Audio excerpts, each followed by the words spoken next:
Shalom, shalom, Shabbat shalom para todos. Es una alegría podernos conectar en esta mañana. Para hoy vamos a estudiar la Parashá Miketz, que significa ocurrió, ocurrió al término de, o nos está hablando de una época, de un tiempo. Y esta Parashá la vamos a encontrar en Génesis 41:1 hasta el capítulo 44:17.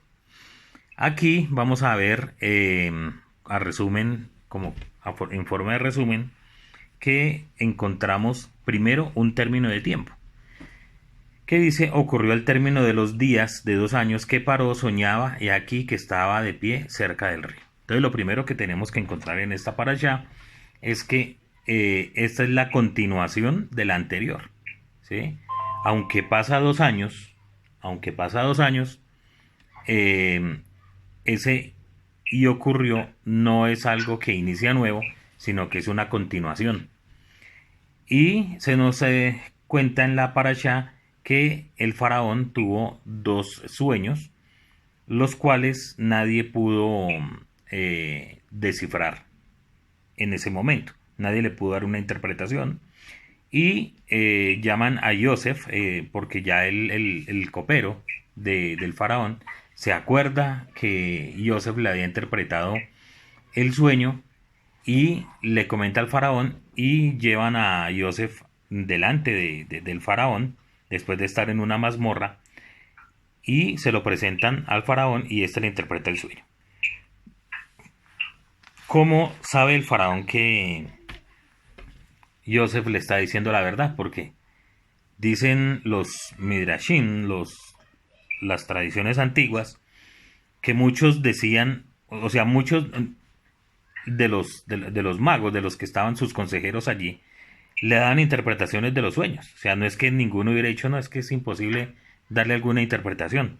Muchos dieron interpretaciones, pero no era la satisfactoria. No era la, la interpretación que el faraón estaba esperando.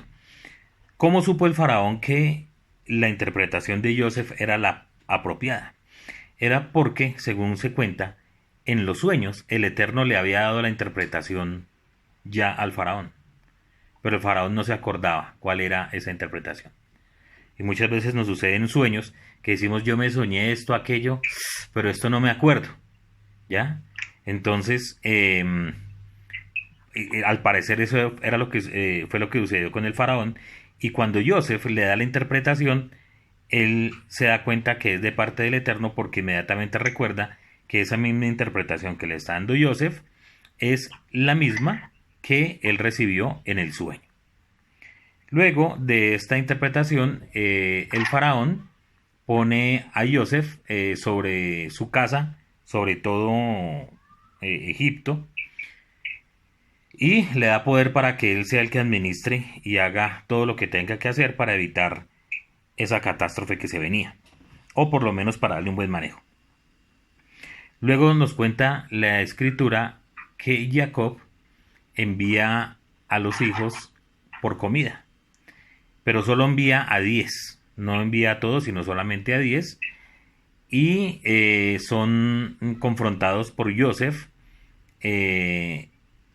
Primero, pues como todos sabemos, no se da a conocer, los hermanos no lo reconocen, y él los acusa de ser espías y les permite que se devuelvan, pero dejan a uno de los hermanos encarcelado, con la condición de que si querían volver a comerciar, tenían que llevar a su hermano menor. Esto sucede más adelante, tienen que devolverse los hijos de Jacob con Benjamín. Son recibidos de una forma muy especial por Joseph, pero Joseph les pone una prueba final y es poner la copa de él en el costal donde iba toda la comida de Benjamín y lo toma como siervo.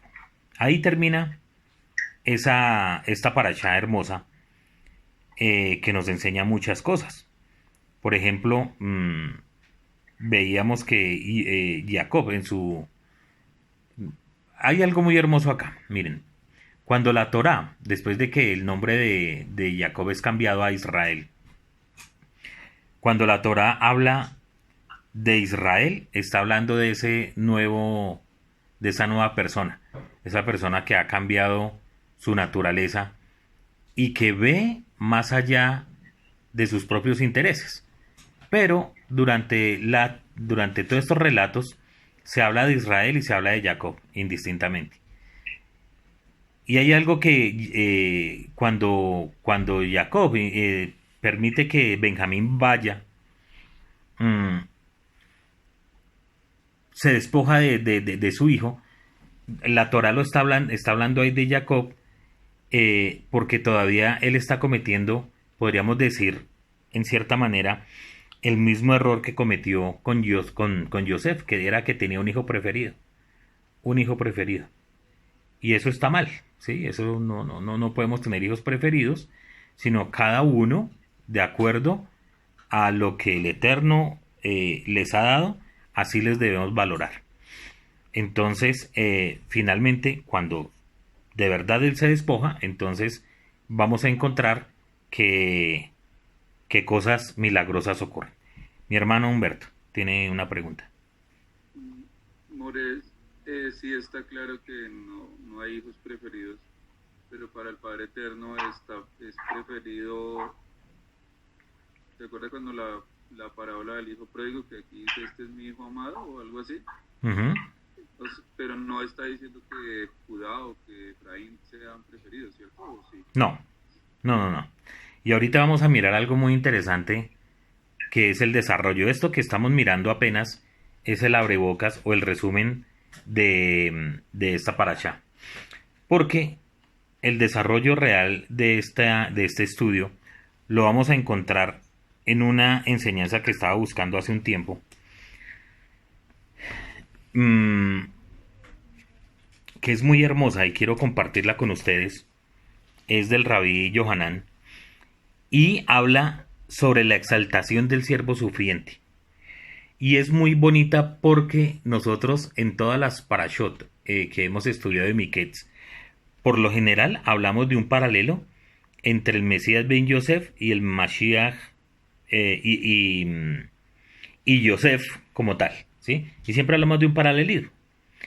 Y por lo general hablamos del paralelismo que fue vendido por sus hermanos. Cosas muy sencillas que ya todo el mundo dominamos ese paralelismo. Pero esta enseñanza tiene algo más profunda, una enseñanza más profunda, y quiero compartirla con ustedes porque vamos a encontrar cosas muy interesantes y vamos a tratar de interpretar un texto que encontramos en Filipenses capítulo 2 versículos 6 al 11. Esta enseñanza de hoy es apenas la primera parte de dos, ¿sí? Y vamos a ver cómo vamos a desarrollarla. Vamos a desarrollar solamente la primera parte porque no nos alcanza el tiempo para más. Pero, ¿qué dice el rabino al respecto de esta enseñanza? Dice así: siguiendo el tema de la Parashá Miketz, en que hemos estudiado la exaltación de Yosef después de sus terribles sufrimientos y su paralelo trágico y su paralelo con el trágico destino de Mashiach ben Yosef, debemos entender que para el Eterno la muerte del Mashiach ben Yosef no es la etapa final, sino es la etapa intermedia, porque luego vendrá su exaltación, como sucedió con el patriarca Yosef, ¿sí? O sea, eso es lo que todos siempre hemos visto. El sufrimiento de nuestro padre Yosef, el sufrimiento del Mesías ben Yosef, la exaltación, o sea, cuando sale de la mazmorra y es llevado delante del faraón, y también vemos esa misma analogía con la resurrección del rey, ¿cierto? Pero nos hace falta algo para completar el cuadro.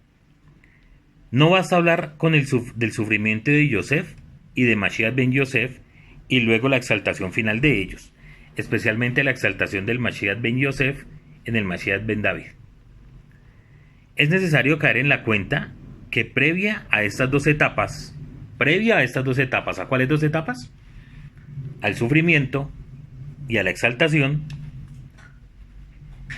Tanto Yosef como el Mashiach tuvieron una etapa de altura o de elevación en sus vidas que tuvieron que perder.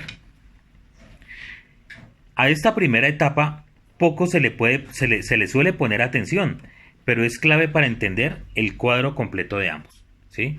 Muy pocas veces hemos estudiado cuál era el poder que tenía Yosef, o por qué era bendecido, o por qué estaba en esa posición que Jacob le había dado, y muy pocas veces relacionamos cómo era el Mesías antes de estar aquí en la tierra.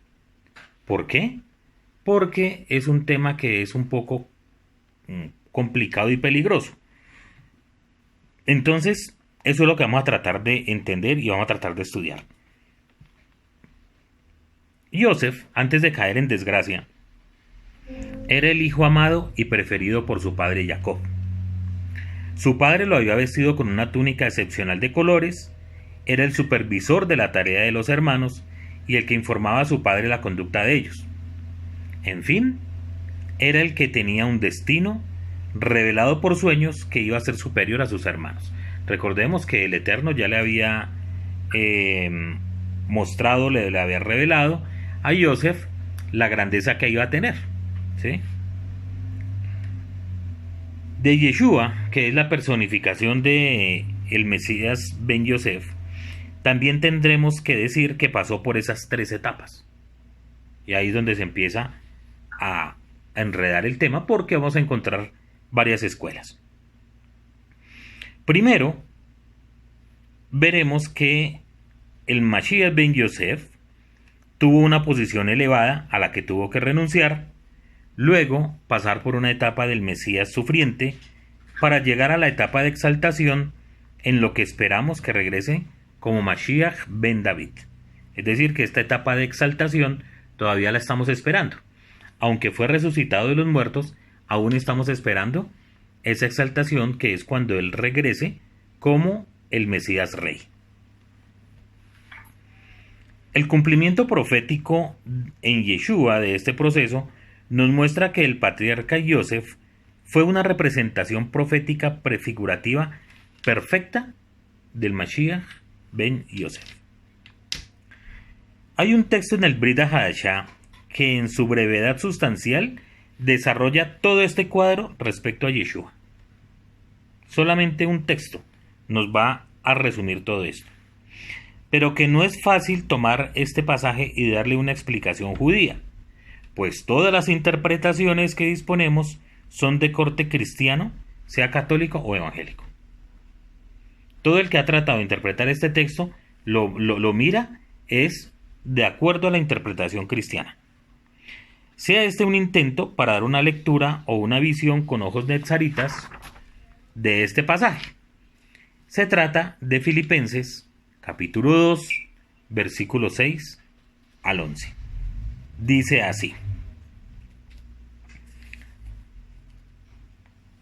Lo vamos a leer de la versión Reina Valera. Dice así: el cual, siendo en forma de Dios, no estimó ser igual a Dios. O sea, aquí es donde empieza a enredarse la pita.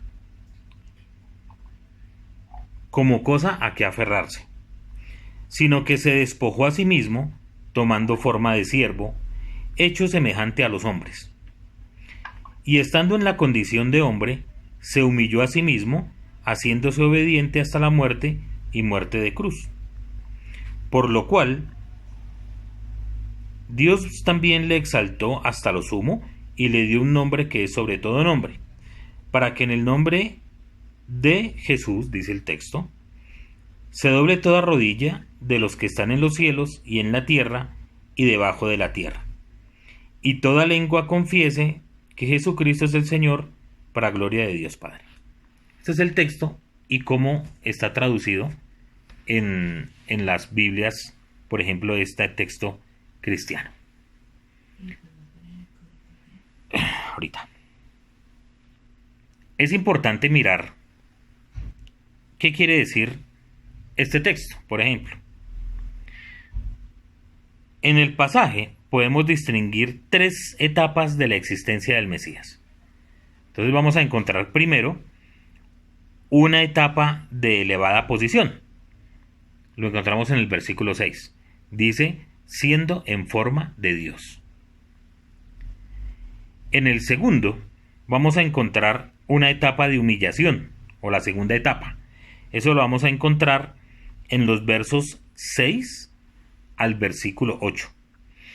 Y la tercera, la etapa de la exaltación, versículos 9 al 11.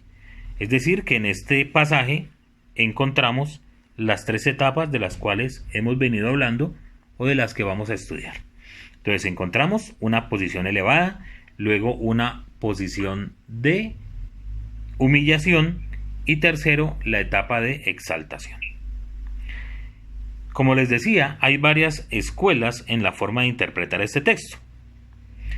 La escuela católica y evangélica que plantea que el Mesías, que es lo que acabamos de leer, que es el Hijo de Dios, antes de su encarnación estaba con Dios Padre en su estado de divinidad, pero que dejó su divinidad para hacerse hombre con el nombre de Jesús y que dio su vida en la cruz, por lo cual Dios Padre concuerda en que Jesús resucite y vuelva a tomar su naturaleza divina. Entonces ahí encontramos un poquito enredado, pero es lo que todos aprendimos efectivamente de esa escuela cristiana, tanto católica como evangélica o protestante. Está en segundo lugar la escuela que plantea la preexistencia del Mesías, como un ser espiritual creado por el Padre, por tanto, con atributos que le permiten ser un Elohim como cualquier ángel, ¿cierto? Teniendo en cuenta que los ángeles o los mensajeros espirituales en la Escritura son entendidos como Elohim, en el sentido de que el Eterno les concede poderes sobrehumanos para desarrollar las tareas encomendadas, como puede verse en el Salmo 103:20, que dice, bendecid al Eterno vosotros sus ángeles, poderosos en fortaleza, que ejecutáis su palabra, obedeciendo a la voz de su precepto. O sea, ahí encontramos una referencia de los ángeles que tienen poder y son como Elohim. O ejemplos que ya hemos conocido y que hemos estudiado recientemente, como los ángeles o los enviados que se le presentaron a Abraham y que iban con funciones específicas y tuvieron el poder de, digamos, destruir Sodoma y Gomorra, ¿cierto? Todo hecho exclusivamente por el Padre, pero que les dio poder. Entonces, en esta segunda escuela vemos a ese Elohim como un ser espiritual y que luego, por la misión dada por el Padre, se encarna tomando el nombre de Yeshua, ¿sí? Despojándose así de sus atributos de Elohim. Se sacrifica en su misión hasta la muerte, por lo cual el Padre lo resucita y lo exalta dentro de la corte celestial como el ser de mayor autoridad delegada por Eloa. Esta escuela, con sus diversos matices, es apoyada por corrientes judías tradicionales y algunas evangélicas, como los testigos de Jehová, por ejemplo, ¿sí? En tercer lugar, vamos a encontrar una tercera escuela, o sea, ya llevamos 2. En tercer lugar, se puede tener una escuela que plantea que Yeshua, un ser humano, es elevado en determinado momento aquí en su vida terrestre a ser un Elohim, a ser el Mesías, pero que luego acepta perder esos atributos de Elohim al dar su vida por designación del Eterno. En recompensa, el Eterno lo resucita y lo coloca en el máximo, lo coloca como el máximo Elohim en los cielos, y en su tiempo debido lo será en la tierra. Continúa el rabino diciendo, creo que una interpretación netzarita del pasaje se puede mover con elementos de la segunda y la tercera escuela, y eso es lo que trataremos de desarrollar en este estudio.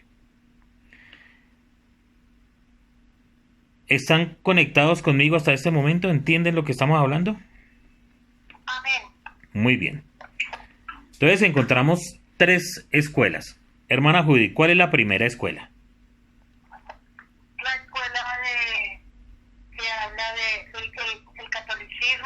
Sí, y algunos cristianos que piensan que él estaba en el cielo y que vino a la tierra y pues se convirtió en Elohim. o sea, sí, correcto, o sea, lo ven con un carácter divino, Con un ¿sí? carácter divino. Divino, entonces ahí esa es la primera. Y la segunda escuela, ¿cuál? Mi hermano Jacob, Humberto.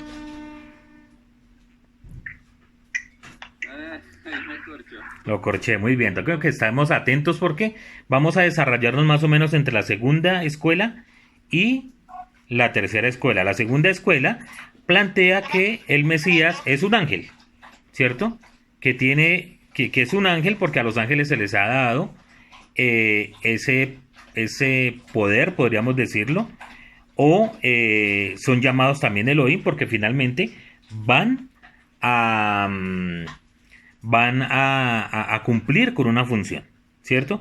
Y la tercera escuela nos está diciendo que el Mesías es un ser humano que el Eterno lo exalta para que cumpla una función, que ese Mesías, cuando ha cumplido su función, se despoja de ese poder que el Eterno le ha dado hasta entregar su propia vida, y luego el Eterno en recompensa lo resucita y le da el máximo don, o es el máximo Elohim en los cielos, ¿cierto? Más o menos, y que en su tiempo, cuando él regrese, va a tener el mismo poder, pero en la tierra. De la primera escuela es poco lo que tenemos que decir. Sencillamente contradice la unicidad del Eterno expresada en nuestra mayor profesión de fe, que es el Shema, ¿cierto? O sea, nada de lo que dice la primera escuela pues aplica para nosotros. El despojarse de la divinidad también es una contradicción, ¿cierto? Eso no lo podemos decir, ni podemos estar de acuerdo. ¿Por qué? Porque ¿cómo es posible, por ejemplo, que Eloa se despoje de su eternidad, de existir sin comienzo por sí mismo, para que su existencia dependa de otros seres como los padres? Es una simple pregunta para descartar esa primera escuela. Muy bien. Entonces vamos a estudiar la primera parte. La primera parte la vamos a nombrar la elevada posición del Mesías. La elevada posición del Mesías. Y para eso vamos a tomar el versículo 6 del texto que estamos estudiando de Filipenses, de la carta a los de Filipo, y dice, el cual, siendo en forma de Dios. ¿Qué quiere decir siendo en forma de Dios? Señor. Sí, al decir en forma de Dios es que, pues al principio de Bereshit dice que... Un momentico, Judicita. ¿Cómo, mi hermano? Qué pena, es que no le escuché ahí un momentico. Que el Padre Eterno nos hizo a imagen y semejanza suya cuando creó a Adán y a Eva, ¿no? Ok, vamos a ver. Imagino que la interpretación griega revuelve esa parte con eso. Sí, obvio que él lo hizo como a imagen de Dios, ahí como dicen Filipenses, que el cual siendo en forma de Dios porque le da cierta autoridad, como cuando Dios nos hizo, que nos hizo a imagen y semejanza de Él. Bueno, vamos a ver, vamos a estudiar un momento qué es lo que quiere decir eso. Cuando utilizamos el término castizo Dios, o el griego Deos, solemos pensar en la divinidad con todos sus atributos exclusivos, como son su eternidad, su omnisciencia, su presciencia, su sabiduría, su espiritualidad, su omnipresencia, su trascendencia e inmanencia, su soberanía absoluta, su poder omnímodo, su santidad, etc. El hebreo bíblico no tiene un término que exprese la idea anterior. ¿Sí? El judaísmo de la Edad Media acuñó el término En Sof, literalmente el sin límite, el infinito. La primera escuela, que es la católica o la cristiana, cree que cuando aparece en la escritura el término Elohim, su tradición exacta al griego es Deos, o al castellano Dios. O sea, aquí empezamos a mirar que hay un problema conceptual, ¿cierto? Y de traducción, o sea, que no se ha entendido qué quiere decir esa palabra. Entonces, cualquier sitio donde ellos se encuentran Elohim, lo van traduciendo como Dios, y al traducirlo como Dios están imaginando al infinito. Según estudios que ya hemos hecho, Elohim no es un término exclusivo para Eloa, sino que se aplica a toda criatura que tenga autoridad especialmente judicial, sea delegada por el Eterno o sea atribuido a otros seres. Obviamente, el Eterno es el máximo Elohim, y por aceptar su unicidad, preferimos utilizar el término singular Eloa, que se encuentra, por ejemplo, en Devarim 32:15. ¿Qué dice Devarim, Deuteronomio 32:15? Dice así: pero engordó Yeshurún y tiró coces. Engordaste, te cubriste de grasa. Entonces abandonó al Dios que lo hizo. Cuando encontramos ese término al Dios, en hebreo encontramos Eloa, y menospreció la roca de su salvación. Otros textos, por ejemplo Isaías 44:8, dice lo siguiente: no temáis ni os amedrentéis. ¿No te hice oír desde la antigüedad y te lo dije? Luego vosotros sois mis testigos. No hay Dios sino yo. Cuando habla y dice no hay Dios sino yo, habla de Eloa, no habla de Elohim, sino de Eloa. No hay fuerte, no conozco ninguno. Y así hay bastantes textos que nos llevan a concluir que el máximo Eloa, y cuando se quieren referir al máximo Eloa, no hablan de Elohim, sino de Eloa, para referirse al Eterno.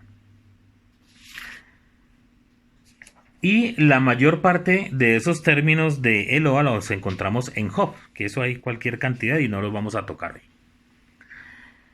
Así que por las razones expuestas y por la terminología que utilizamos consiguientemente, no podemos aceptar que el Mesías fuera Eloa. Sí, o sea, eso no lo podemos aceptar, que el Mesías tuviera la misma divinidad o que fuera igual que el Eterno, no lo podemos aceptar.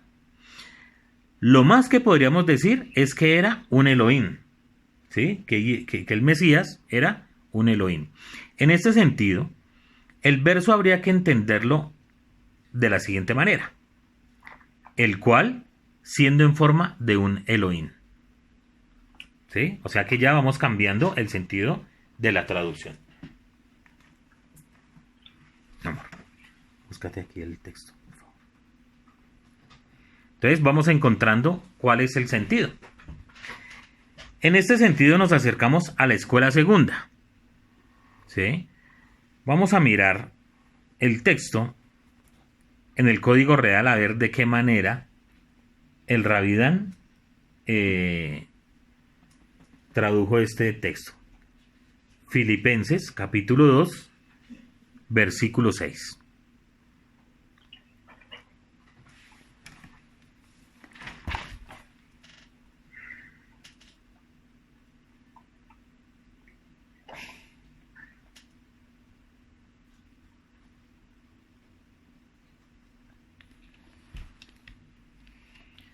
Bueno, acá por ejemplo el Rabbi Dan pone: ¿quién como él,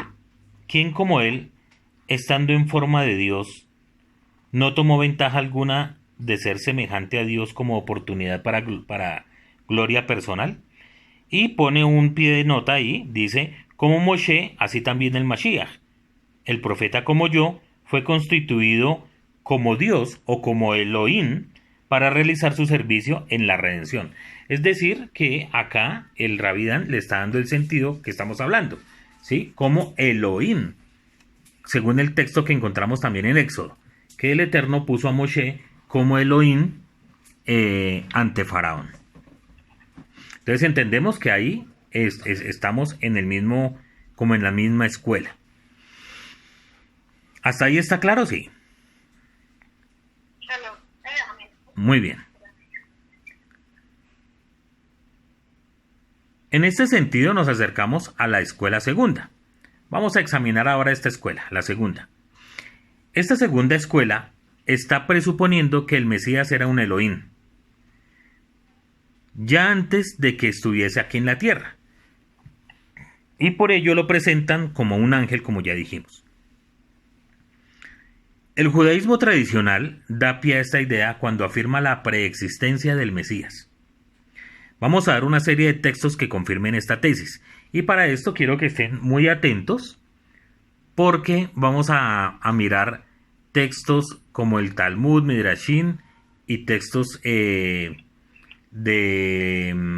la época del Segundo Templo.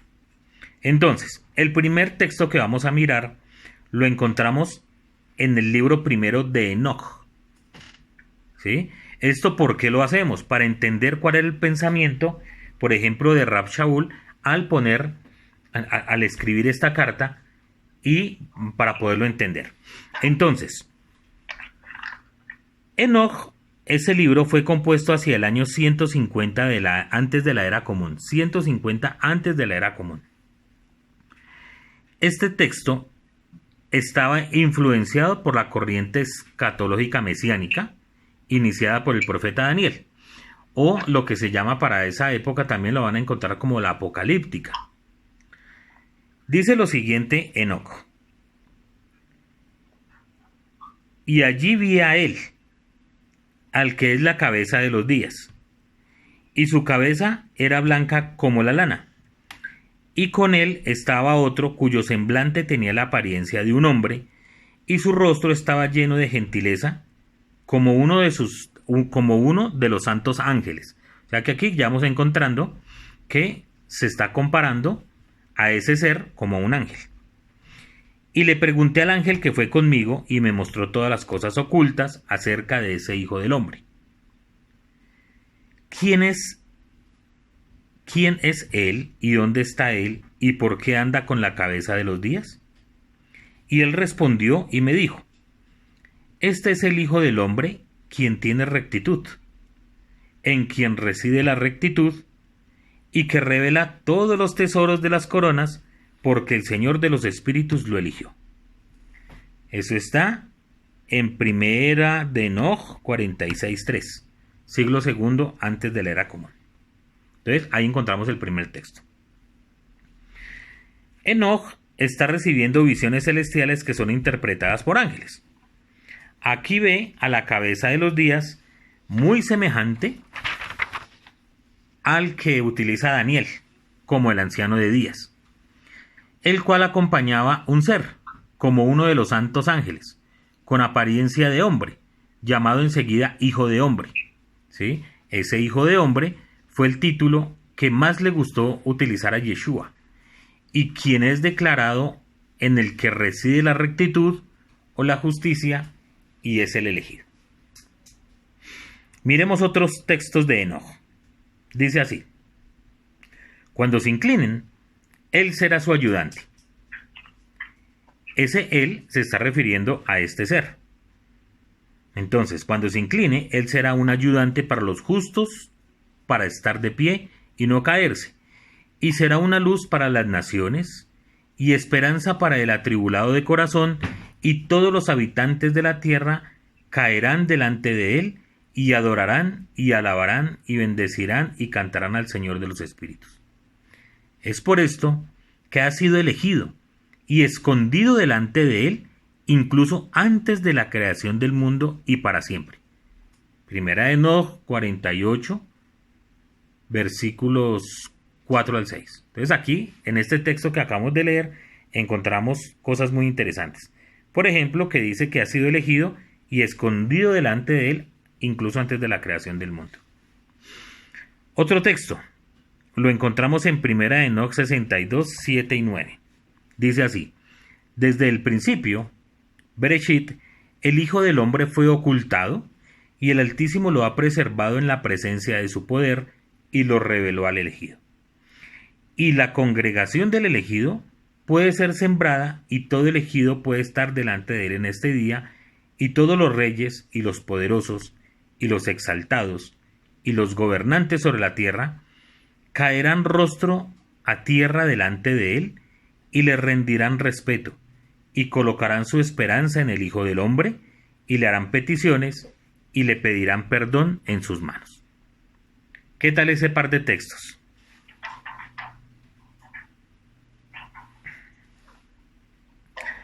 En estas dos últimas citas, Enoc habla de que el Hijo del Hombre fue elegido y guardado delante del Eterno, incluso antes de la creación del mundo, aunque su misión sea escatológica.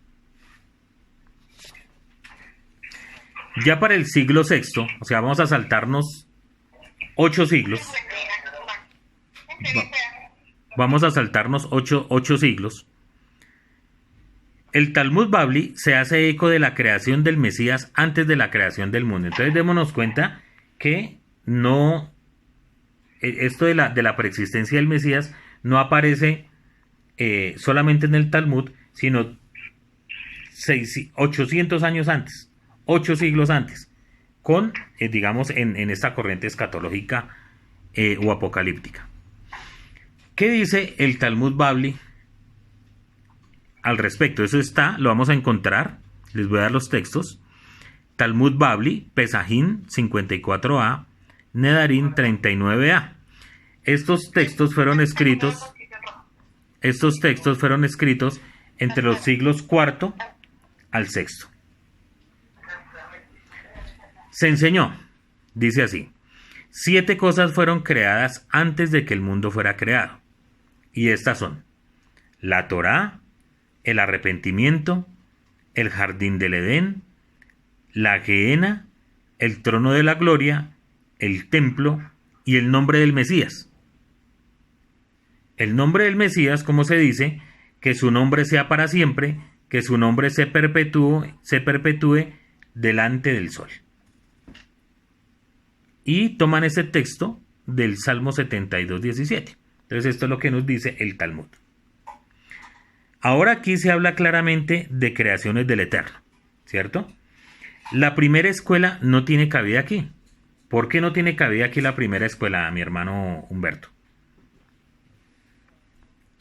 Porque ellos hablan de que este personaje, Jesús, o como sea, que es Dios. El Mesías es Dios. Estaría él mismo autocreándose, ¿no? Exactamente. Muy bien, hermano, está perfecto. Entonces nos damos cuenta que en esta segunda escuela, pues no va a caber nada de la primera, porque aquí estamos hablando que, por ejemplo, el nombre del Mesías es creado.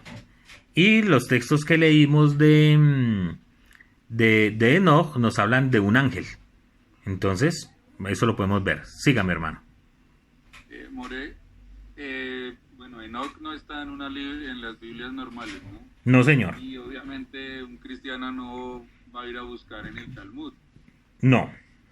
Digamos, ese es un buen argumento para argumentar, perdón la redundancia, esa mala posición que tiene el resto de la gente sobre ese Mashiach, sobre la visión que tiene el resto de la gente sobre Mashiach. Pues, o sea, ustedes se quedaron cortitos en el estudio y mire que el mismo judaísmo espera un Mashiach así, y lo tienen. Sí, es una persona elevada, pero no es un Dios, no es una persona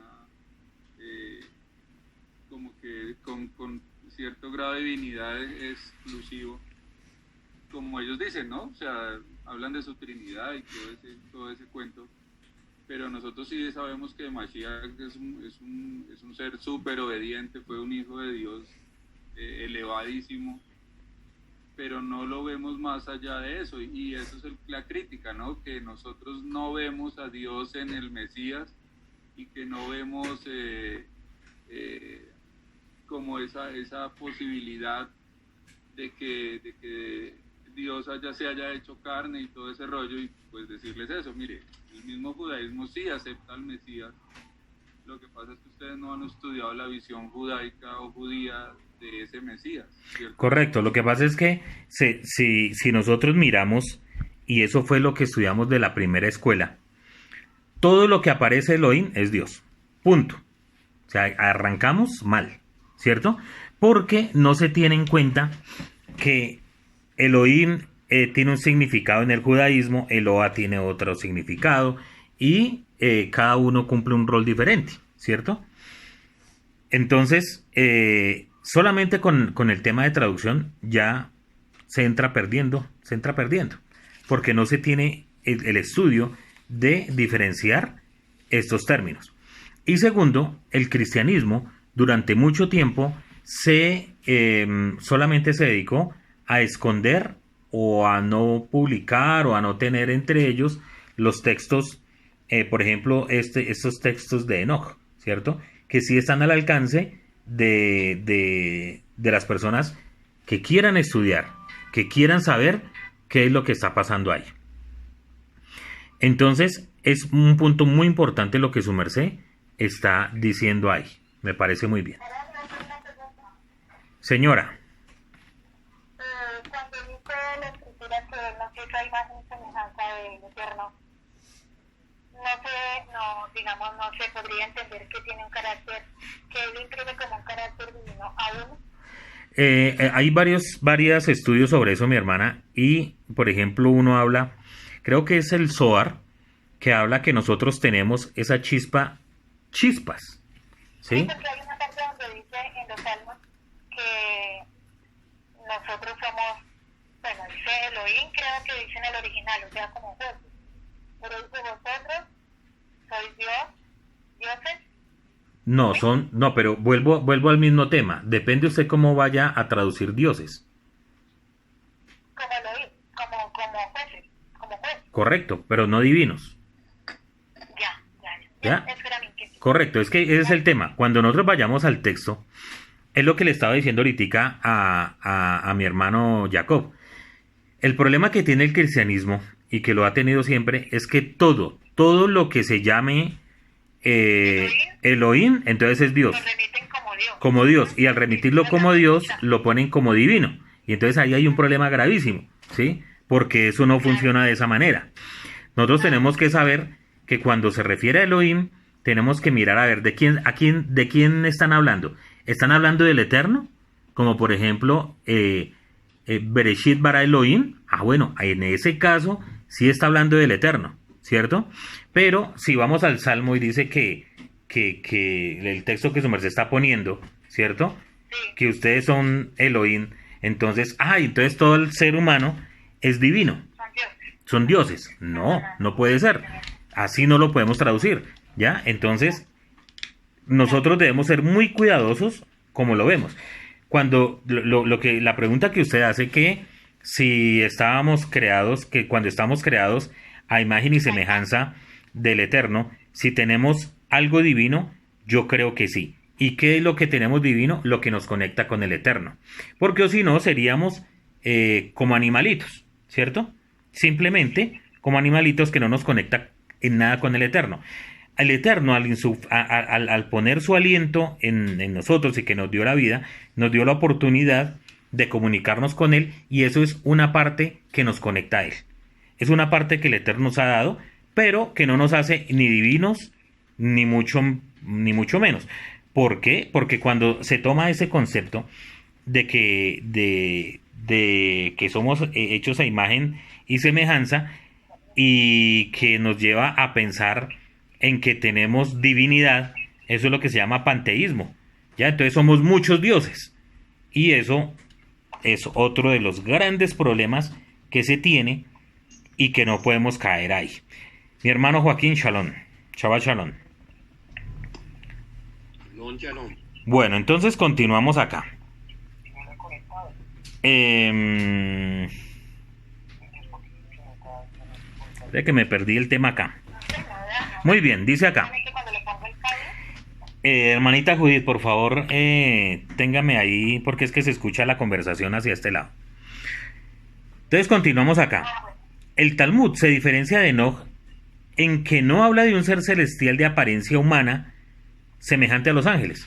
Simplemente se habla de la creación del nombre del Mesías, ¿sí? Aunque el nombre en el judaísmo es más que una etiqueta, representa la naturaleza o destino del ser o a la misma persona. Sin embargo, el término es lo suficientemente ambiguo como para ocultar la naturaleza de este ser. De todas maneras, el concepto de la preexistencia del Mesías concuerda con el punto de vista general del Talmud, que establece que el solo santo, bendito sea él, preparó el remedio antes que la herida. Eso lo encontramos en el Talmud Babli, Megilá 13b.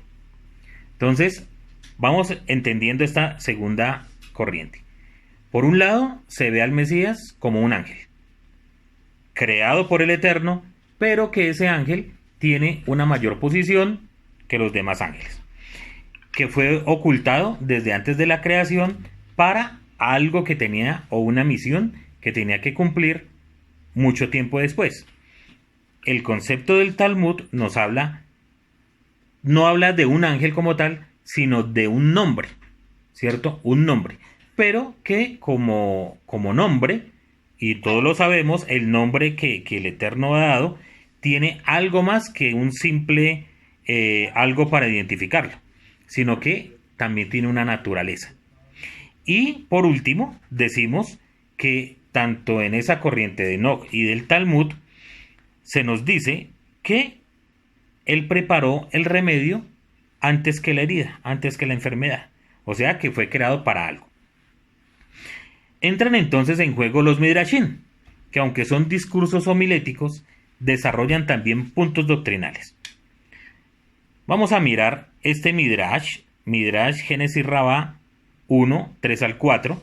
Este Midrash data del siglo IV. Dice así: 6 cosas preceden a la creación del mundo. O sea, más o menos parecido a lo que dice el Talmud. Algunas de ellas fueron ya creadas, y otras simplemente se levantaron de la mente de Eloá para ser creadas. La Torá y el trono de gloria fueron creadas. Los padres de Israel, el templo y el nombre del Mesías acudieron al pensamiento para ser creados. Eso es lo que piensa lo que dice este Midrash. Aquí claramente se dice que el Mesías preexistió, no en el sentido de una entidad ya creada, sino como un plan del Eterno. Algo que estaba en la mente del Eterno al crear el mundo y que a su debido tiempo se manifestaría. Para darle más o menos un contexto al tema, es como cuando uno se le ocurre una idea, algo, un negocio, un invento, cualquier cosa. Entonces, en el momento no está hecho, pero ya lo pensó, ya está creado en su mente. De esa manera, dice este Midrash, que sucedió con el nombre del Mesías, o con el Mesías. Preexiste en el sentido, como dice Rab Shaul, que el Eterno llama las cosas que no son como si fuesen. Eso lo encontramos en Romanos, capítulo 4, versículo 17. Ya este texto da pie a la tercera escuela. Sin embargo, el mismo Midrash habla de la preexistencia del Mesías como espíritu interviniendo en la misma creación. Entonces miremos qué dice otro Midrash. Génesis Rabá 2.4. Dice así: Rabí Shimon ben Lasik explicó, y el Espíritu de Dios se cernía sobre la faz de las aguas, tomando como cita Génesis 1.2. Este es el espíritu del rey Mesías, como está escrito, y el Espíritu del Señor descansará sobre él. Y toman como texto Isaías 11.2. ¿Por cuál mérito el Espíritu del Mesías vendrá? Por el mérito del arrepentimiento. Eso dice este Midrash. Esta misma ambigüedad se encuentra en 2 textos del siglo IX. O sea que ya saltamos del siglo IV al siglo IX. ¿Qué dice? Usted encuentra que en el principio de la creación del mundo, el rey Mesías nació y emergió del pensamiento de Eloá incluso antes de que el mundo fuese creado. Y otro pensamiento es el siguiente: en esta hora, en los días de la creación, el santo, bendito sea él, señaló 4 animales para el Mesías, para llevar el trono de honor del Mesías. En esa hora, sus enemigos y los príncipes celestiales del reino dijeron: vengan, traigamos cargos contra la generación del Mesías, para que no puedan ser creados. Pero el santo les dijo: ¿cómo os atrevéis a acusar esta generación que es querida y cara, y en la que me regocijo y deseo? Yo la soporto y la espero. ¿Y cómo os atrevéis a acusarla? He aquí, yo os voy a destruir a todos. Muy interesantes estos midrashim. En otras palabras, coexisten en el judaísmo la segunda y la tercera escuela. Coexisten, no se interponen. A punto de que algunos eruditos proclaman que los escritores y sabios judíos tuvieron una manera muy particular de enfatizar la gran importancia que ellos le atribuyeron a ciertos hechos centrales en la vida y en los pensamientos judíos. Para tal efecto, hicieron afirmaciones de que los asuntos en cuestión fueron preexistentes, en el sentido de que fueron efectivamente creados en el sexto día del Génesis, o que la idea de ellos vino delante de Eloa en ese momento seminal.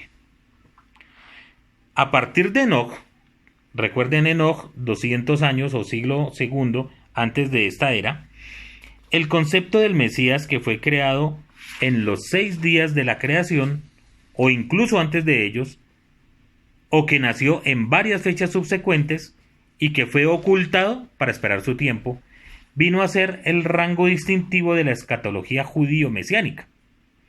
En una rama será el nombre del Mesías lo que fue creado en el principio, en Bereshit. En otra, su espíritu o su alma. En una tercera, él mismo fue creado y aún su trono celestial fue elaborado. Así que leemos la Brit Hadashah. Vean este punto tan interesante, porque muchas veces nos encontramos con textos en la Brit Hadashah que dice, pero esto es como traído de los cabellos, ¿cierto? Pero nos damos cuenta que tiene una raíz y lo podemos mirar con lo de Job, con el texto de Enoch que hemos estado estudiando.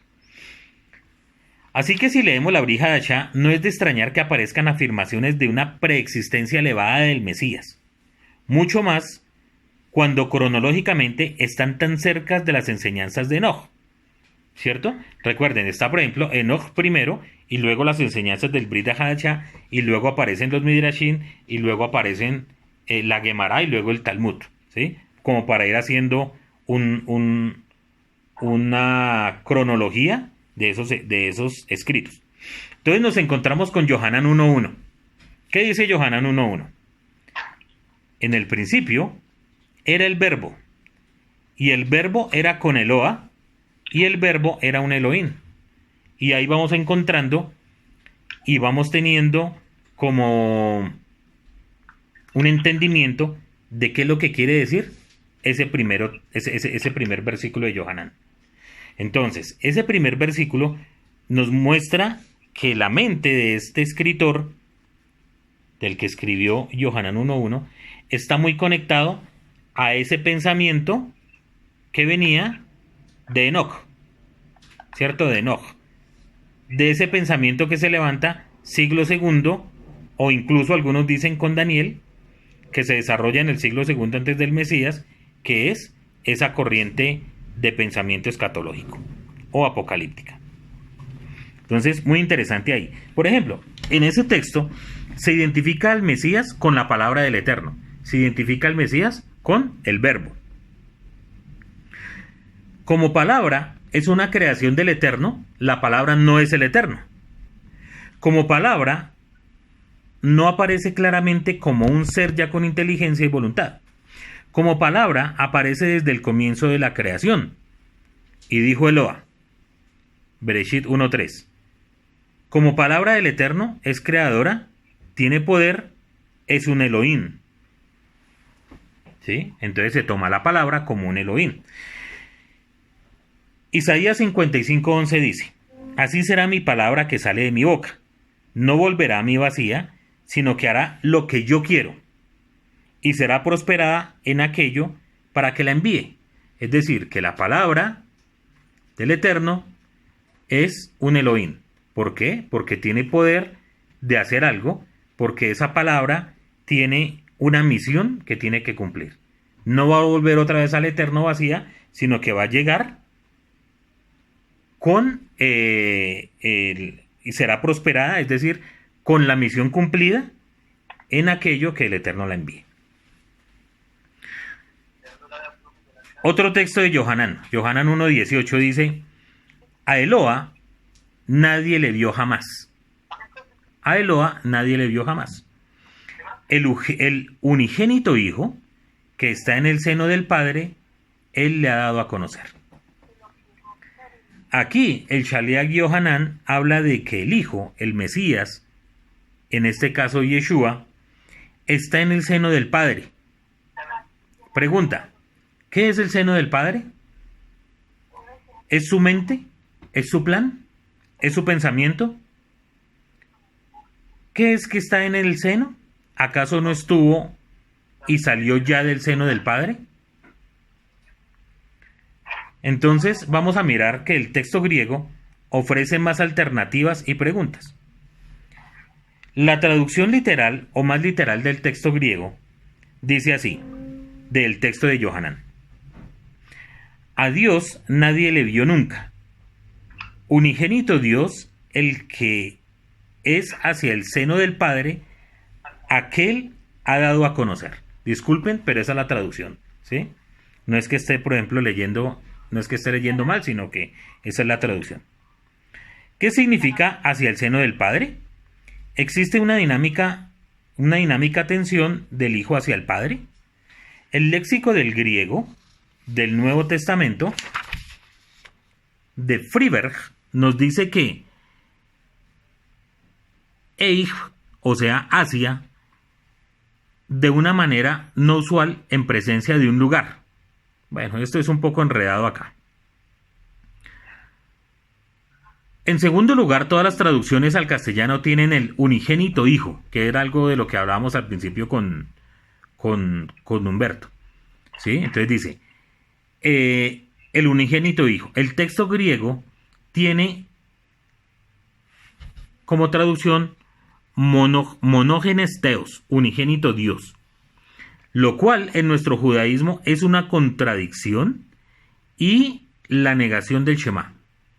Entonces aquí nos vamos dando cuenta de las traducciones una vez más. Entonces el unigénito Hijo, ellos lo traducen como unigénito Dios. Es una contradicción total al Shema. El concepto hebreo de Elohim, como ya sabemos, nos aclara todo. Se trata de una unidad, de una autoridad delegada por el Eterno a una criatura, y podemos traducir el unigénito Elohim. No el unigénito Dios, sino el unigénito Elohim. Ahora, este Elohim creado por el Eterno se le califica como unigénito o como hijo único. Y esto es muy revelatorio. El Mesías es creación única en su especie. Única, no hay 2, 3, ni 4, ni 5 Mesías. Cuando el Eterno pensó en el Mesías, pensó en uno. Por eso es unigénito. No hay otro como él. Solamente uno. Y esto nos está hablando de la posición elevada que tenía el Mesías en su creación o en su concepción en la mente del Eterno. Y ahí es cuando entendemos qué es esa unicidad. El ser unigénito.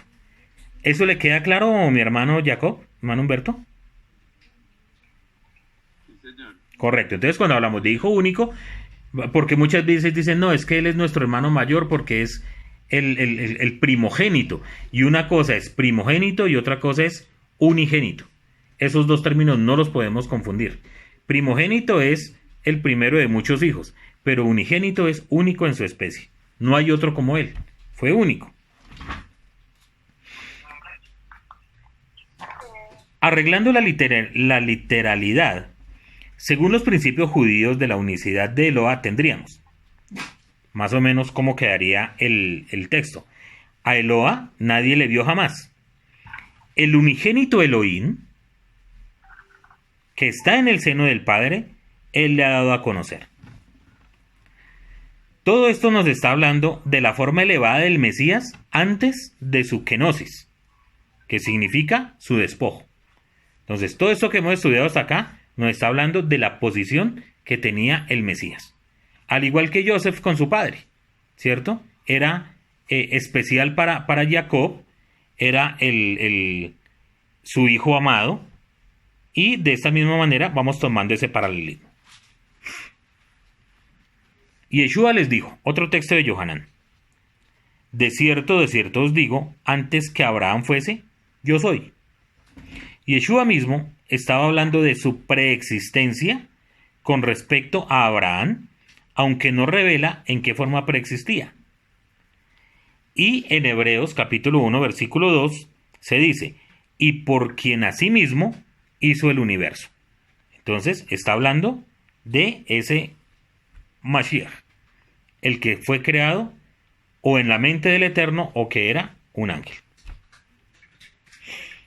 Aquí el texto habla que el Eterno hizo el mundo a través o por medio del Mesías.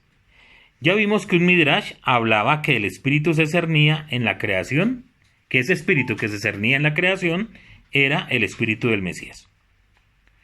Miremos qué enseña la Cábala al respecto. La Cábala enseña que el Eterno creó el universo a través de 10 sefirot, ¿cierto? Y que la primera sefirá, que salió directamente del Eterno, por tanto, la que tenía más luz divina, se llama Keter, o se llama corona. Pues bien, afirma la Cábala que el alma del Mashiach proviene de Keter, mientras que nosotros apenas participamos de la 10ª y la última sefirá llamada Malhut. Pero esto no significa que toda la creación del Eterno pasa por Mashiach. Pero esto significa que toda la creación del Eterno pasa por Mashiach. ¿Por qué? Porque la primera sefirá es Keter, y de ahí sale el Mashiach. Tal vez es una de las cosas que quiere decir otro texto del Brit HaHasha. Y lo encontramos en Colosenses capítulo 1, versículo 15. Dice, Él es la imagen del Eloa invisible, el primogénito de toda la creación.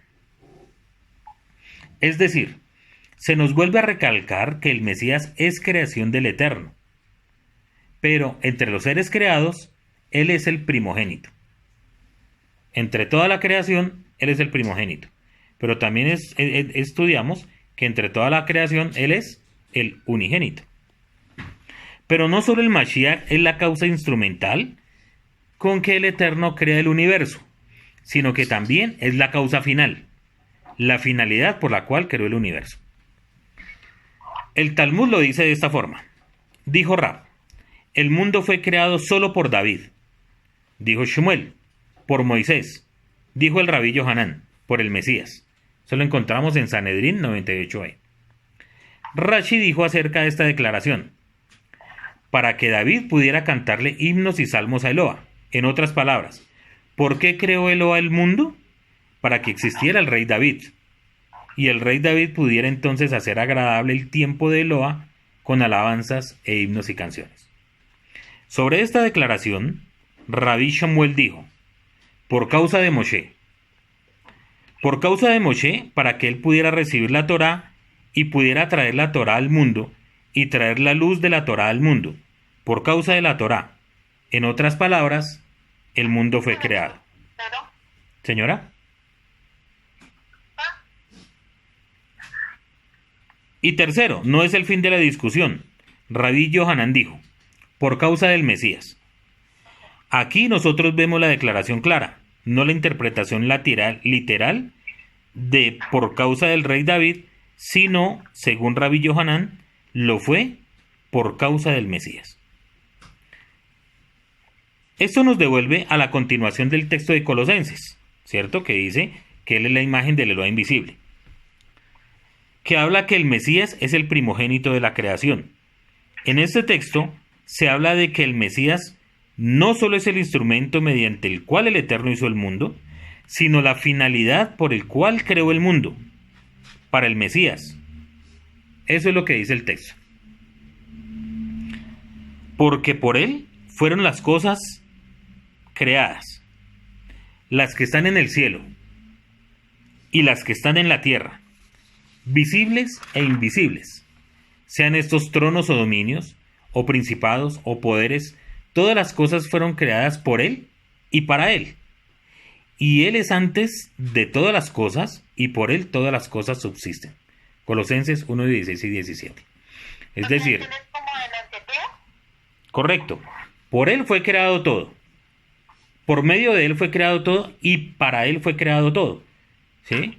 Como lo dijo Rabí Yohanan en el Talmud siglos después. Se cuenta que aquí en Colosenses ya Rab Shaul y la corriente que tenían en su pensamiento, ese pensamiento decía que las cosas habían sido creadas por el Mesías. Por el Mesías.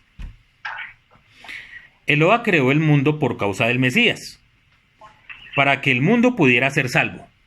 ¿Sí? No es per se, no es porque al Eterno se le ocurrió así, aunque así fue. Pero tiene un propósito, ¿cierto? Para que el mundo pudiera ser salvo. Entonces, el asunto es aún más profundo que este. ¿Por qué? ¿Por qué necesitaría el mundo ser salvado?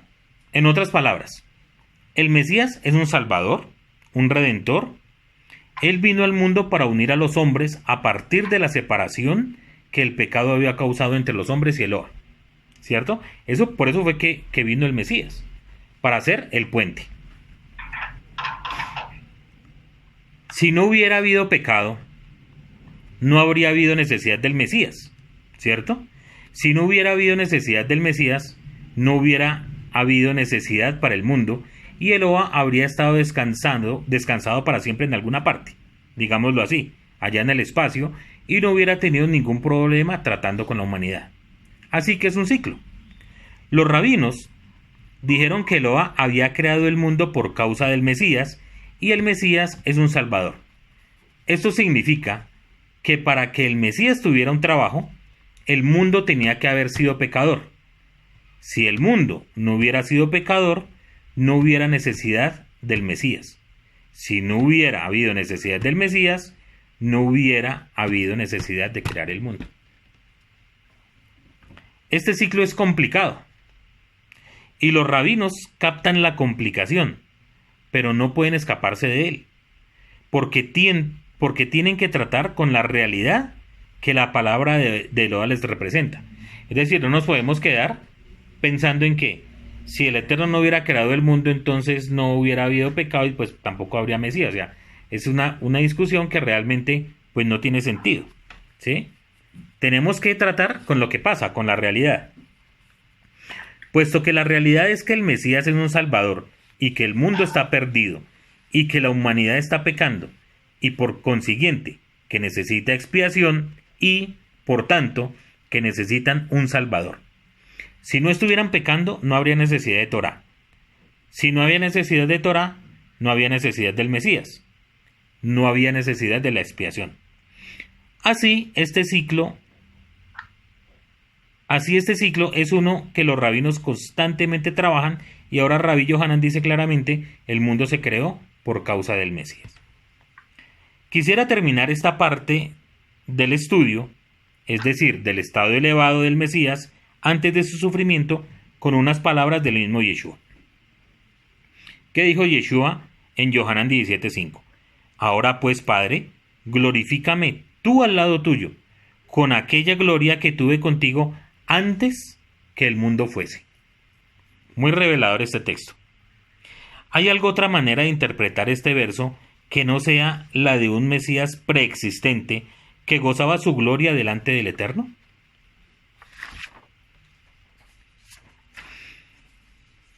Ahora está apareciendo una tercera escuela.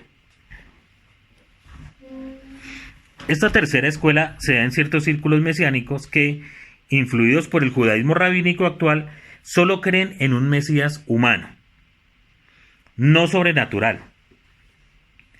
Nosotros, por ejemplo, yo creo, no sé ustedes, pero por lo menos yo creo, en un Mesías sobrenatural, pero no divino.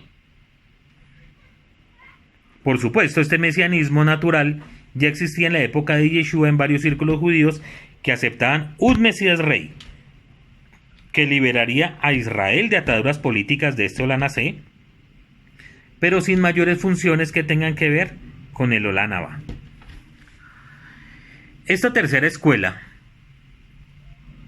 que a despecho de los versos analizados de la Brit Hadashah, afirma que Yeshua solo fue elevado a Mashiach en el momento de la Tevilá con Yohanan el Inmersor, cuando la unción del espíritu de Eloah reposó sobre él para cumplir la profecía de Yesayahu. Y dice, y reposará sobre él el espíritu de Yod-Heh-Vahei, espíritu de sabiduría, de inteligencia, espíritu de consejo y de poder, espíritu de conocimiento y de temor de Yod-Heh-Vahei. El texto de la Brit Hadashah dice, y Yeshua, después que fue inmerso en las aguas o bautizado, subió luego del agua, y aquí los cielos le fueron abiertos, y vio al espíritu de Eloah que descendía como paloma y venía sobre él. Y hubo una voz en los cielos que decía, este es mi hijo amado en quien tengo complacencia. Entonces, esta corriente, esta tercera escuela, dice que el Mesías solamente fue exaltado en el momento de la Tevilá, no antes, no en la preexistencia como hemos venido estudiando, sino solamente ahí. Este nivel de Elohim al que fue ascendido Yeshua empieza a manifestarse con el milagro de transformar el agua en vino en las bodas de Caná y se va confirmando milagro tras milagro.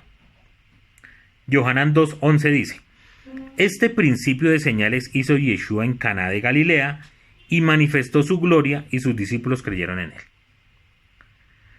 Su enseñanza, no como la de un mero rabino, sino con autoridad de profeta para cumplir la profecía de Moshe, quien también fue un Elohim, se desarrolló durante el resto de su vida. Profeta, de en medio de ti y de tus hermanos como yo, te levantará el eterno tu Eloah, a él oiréis, dice Devarim 18:5. Y Yod-Heh-Vahei me dijo, han hablado bien los que han dicho, profeta le levantaré en medio de sus hermanos como tú, y pondré mis palabras en su boca, él les hablará todo lo que yo les mandare. Devarim 18, 17 y 18. Yeshua afirmó que sus palabras no eran de él, sino como profeta. Eran palabras del Eterno, pero palabras que tenían la autoridad del poder delegado por el Eterno, las obras de Eloah a través de su Elohim. Yohanan 14:10 dice, las palabras que yo os hablo, no las hablo por mi propia cuenta, sino que el Padre que mora en mí, él hace las obras. Los años de su ministerio en la tierra fueron brillantes. Reconocido como profeta y reclamado y esperado como rey, estaba en forma de un Elohim. Sin embargo, y ese es el segundo tema que vamos a tratar, apenas acabamos con el primero, que tiene que ver con la kenosis del Mesías. Entonces, hasta el momento quedó entendido cuál es el pensamiento que se tiene de la exaltación del Mesías. Esto es muy importante saberlo, porque si estamos haciendo un paralelismo entre Yosef y el Mashiach, nos encontramos a Yosef exaltado por su padre, con autoridad sobre sus hermanos, con una túnica hermosa, ¿cierto? Y después de tener toda la autoridad de ser exaltado por su padre, tiene que despojarse de todo y caer. Luego ser resucitado y volver a ser exaltado. Es importante saberlo que el Mesías sufre el mismo proceso. Primero es exaltado y es todo lo que hemos hablado hasta este momento. ¿Hay alguna pregunta hasta aquí o podemos continuar para terminar la enseñanza? Hermano, yo tengo una pregunta. Señora. Porque sí dice, digamos que en el vínculo mesiánico que se habla de la tercera escuela, dice que él es netamente humano, pero sobrenatural. Entonces, ¿dónde está eso que dice que el Mesías era el propósito de los tiempos, el propósito de los siglos, del Eterno? No sé si me hago entender. No le entiendo, mi hermana. Si él solamente es humano y sobrenatural, que entonces ese carácter como divino que uno ve que él tiene antes de la creación, ¿sí? Entonces, ¿dónde se queda? Digamos que no, ahí no. Dese cuenta, mi hermana, que su merced acaba de tocar un término que es el cual hemos dicho durante toda la enseñanza, que no es de nuestra corriente, que es divino. Nada, o sea, nada que ver, ¿sí?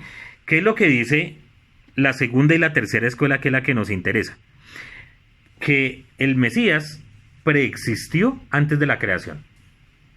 Eso está claro, ¿sí? Ahora, ¿que cómo preexistió? Unos dicen, por ejemplo, la escuela de Enoch o la apocalíptica, que era un ángel, pero que era el mayor de los ángeles porque se le había dado una autoridad, como Elohim, con un propósito. ¿Cuál era ese propósito? Salvar al mundo. ¿Cuándo? Cuando el mundo fuera creado. ¿Sí? Entonces, usted no se imagine a Yeshua allá en el cielo. ¿Ya? Porque Yeshua todavía no estaba. Yeshua no estaba. Porque pasa que yo asimilo como lo divino con todo lo que... Sí. No, pero es... Después con el Eterno, Claro. dice que él preexistió que Sí, pero tenga... Claro, mi hermana, pero tenga en cuenta... Es decir, lo asumo así. Por eso. No sea un error mío. Sí, señora, es un error. Y eso es lo que estoy tratando de corregirle. Porque es que si no, va a caer en el error que tiene el cristianismo de considerar que todo lo que está en el cielo es divino. Y eso no es así. ¿Sí? Es celestial, pero no es divino. Tiene una función que el Eterno les dio, pero no es divino. ¿Sí? No es divino. Divino solamente El Eterno. El Eterno. Solamente el Eterno es divino. Nadie más. Porque el Eterno no va a compartir su divinidad con nadie, ni su gloria con nadie. El Eterno, es el infinito, es el grande, es el que no tenemos ni siquiera cómo describirlo. ¿Ve? Mientras que el concepto de la primera y la segunda escuela, de la segunda y tercera escuela, lo que dice, nos está mostrando es que hay un Mesías que preexiste la creación, ¿cierto? Unos de una corriente lo ven como un ángel y otros lo ven como el sueño o el pensamiento que ya estaba en la mente del Eterno, porque el Eterno, que todo lo sabe, sabía que el mundo iba a pecar y tenía que tener la cura para la enfermedad. Básicamente es eso. Ahora, que en Yeshua, siendo humano, no es un humano común y corriente, sino que en él reposa el espíritu o el nombre o el alma del Mesías, que fue creada antes de la creación del mundo. No que Yeshua viviera antes de la creación del mundo, porque Yeshua nació aquí en la tierra de padres humanos, como tal. Pero el espíritu del Mesías le fue puesto a ese niño. Pero ese espíritu sí, o esa alma, preexistía antes de la creación del mundo. ¿Ve? Por eso es que el Mesías para nosotros no es divino, pero es sobrenatural. No era igual que los demás seres humanos. No podemos decir ahora que un ser humano es sobrenatural porque pues realmente no. El único, el Mesías. Además, ¿por qué? Porque la función del Mesías, como lo estudiamos, es de unigénito. Único en su especie, único con un propósito. Por eso Rab Shaul le hace una declaración, o el escritor de Hebreos, muy interesante, que dice, ya no queda ningún sacrificio, solamente uno. ¿Por qué? Porque el Mesías solo es uno, no dos, ni tres, ni cuatro, sino uno, en lo que nosotros entendemos. Y si ese Mesías cumplió con la función que el Eterno le dio, ya no hay otro, porque esa función y esa misión que el Eterno tenía para ese Mesías desde antes de la creación del mundo, ya se realizó. Ya el Eterno va a decir, bueno, como la gente no le creyó, entonces ahora hagamos otro Mesías con otra función para que ahora sí le crean. No. Una misión y esa misión ya fue cumplida. O parte de esa misión, porque ahora falta que el Eterno lo vuelva a exaltar cuando vuelva aquí a la tierra con otra función o completar su función, que es el Mesías Rey, el Mesías Ben David. ¿Sí? Es un poco enredado, creo, pero yo creo que es entendible. Mi hermano Humberto. Gracias. More, es que de todas formas para el judío es mucho más fácil entender la palabra Elohim como una autoridad y con la autoridad que el Eterno le dio a Yeshua como Mashiach. Desafortunadamente, pues mucha gente viene de 2000 años de ver la palabra Elohim como Dios y pues obviamente hay gente que le toca en la cabeza, como decimos vulgarmente, le raya el término de que Yeshua sea un Elohim. Unos lo endiosaron y desafortunadamente el judío pues lo vio como una violación al Shema.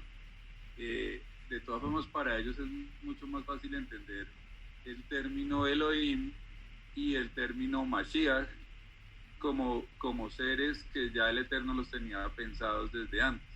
Correcto. Yo tenía una pregunta, digamos, ¿qué va a pasar con el judaísmo, con el judío, cuando el Mashiach vuelva? Para nosotros va a volver y para ellos va a venir en su primera venida. Ellos, ¿cómo se van a portar? Hermano, ¿sí? Creo que es Zacarías. Se les va a diluir el Shema. Claro. ¿Señor? No, lea, creo que es Zacarías, capítulo 12, creo que es. Yo ahorita le consigo el texto. Porque dice que cuando vean al que traspasaron, dice que van a llorar, van a gemir. O sea, cuando descubran que efectivamente el Mesías es el Mesías que nosotros creemos, eso va a ser algo muy especial. Pero yo le voy a conseguir el texto que está, creo que es en Zacarías capítulo 12, mi hermano. Perdóneme, yo esta semana lo estuve buscando, vi el texto y en este momentico, en este preciso momento, venga, miro si está de una vez. Hombre, pero va a ser como algo muy duro para ellos. Claro, hermano. Y también de alegría, ¿sabe? Sí. Dice... ¿Y nosotros qué posición tomamos en ese punto? Ya le digo, hermana. ¿Cómo, Jacob? ¿Qué posición debemos tomar? ¿Como acogerlos? Pues lógico. No juzgarlos, ¿cierto? Claro.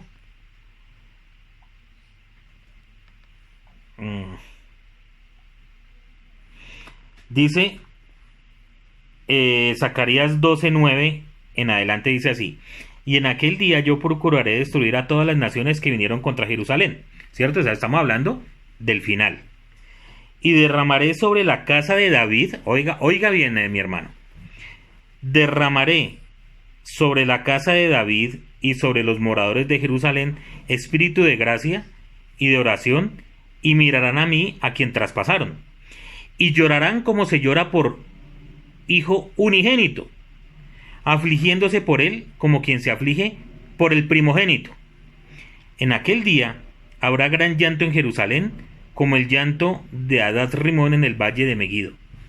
Y la tierra lamentará, cada linaje aparte, los descendientes de la casa de David por sí, y sus mujeres por sí, y los descendientes de la casa de Natán por sí, y sus mujeres por sí, y los descendientes de la casa de Leví por sí, y sus mujeres por sí, los descendientes de Simei por sí, y sus mujeres por sí, todos los otros linajes cada uno por sí, y sus mujeres por sí. En aquel tiempo habrá un manantial abierto para la casa de David y por los habitantes de Jerusalén, para la purificación del pecado y de la inmundicia. Y en aquel día, dice Adonai, el Eloa de los ejércitos, quitaré de la tierra los nombres de las imágenes y nunca más serán recordados, y también haré cortar de la tierra a los profetas y al espíritu de inmundicia, y acontecerá que cuando alguno profetizare aún, le darán su padre y su madre lo que engendraron, etcétera, etcétera, etcétera. ¿Sí?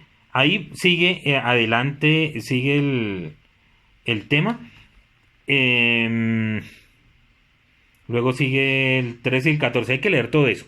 Pero más o menos sí ve cómo va a ser la reacción. ¿Qué es lo que usted estaba preguntando, mi hermano?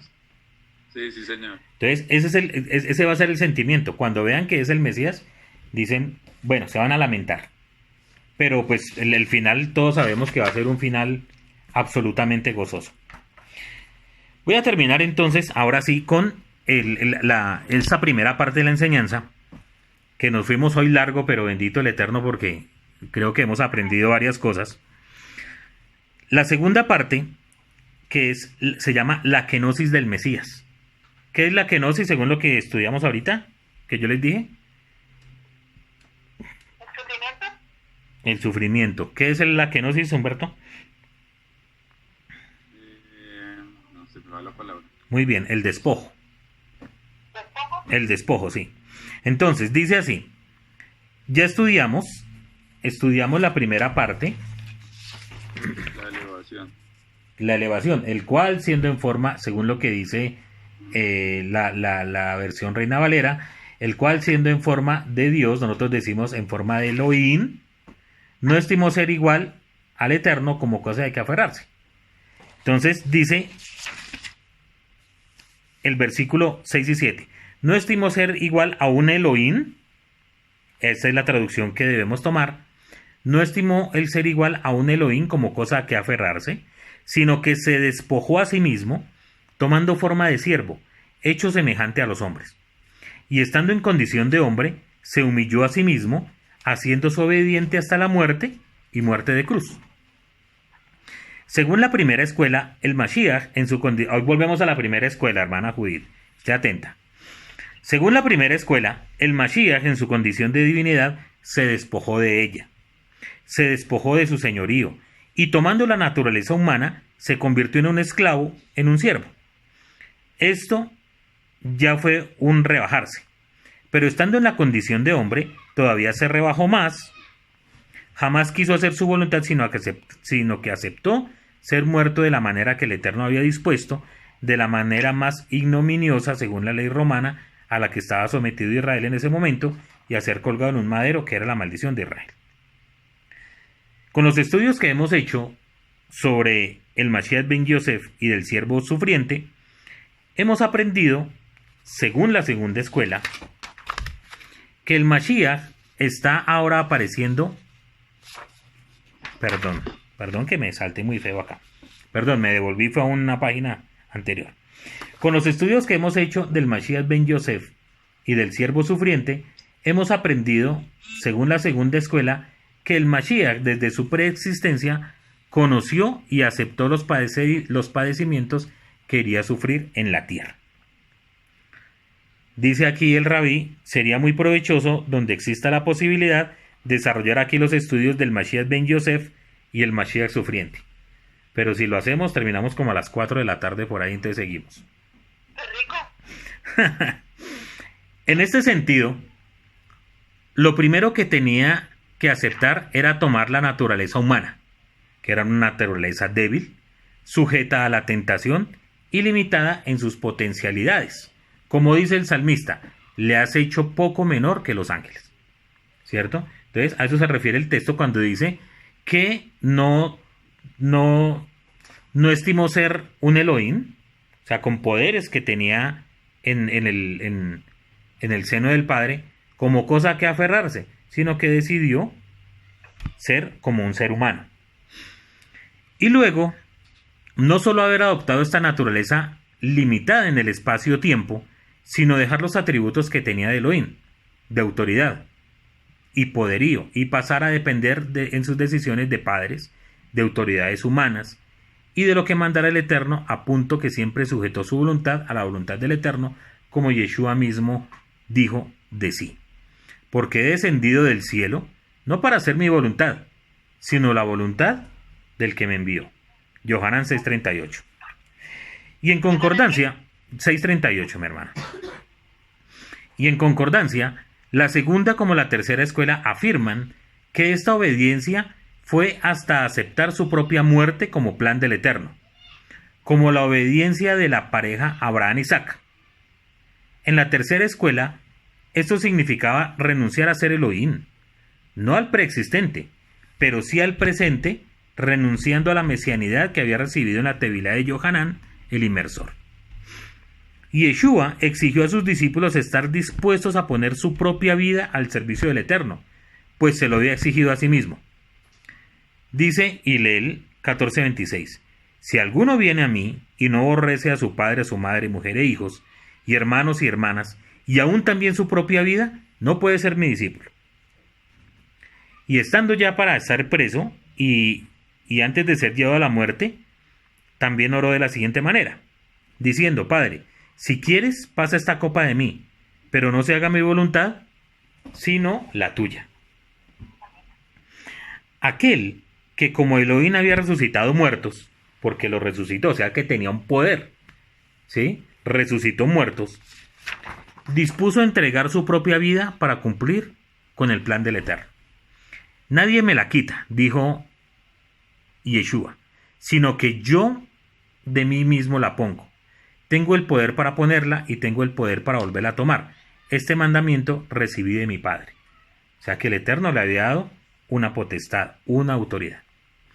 Y la muerte que le fue exigida no fue a manos de un padre amoroso que temblaba al alzar su cuchillo, sino la más ignominiosa posible que se nos indica en la carta a los Gálatas.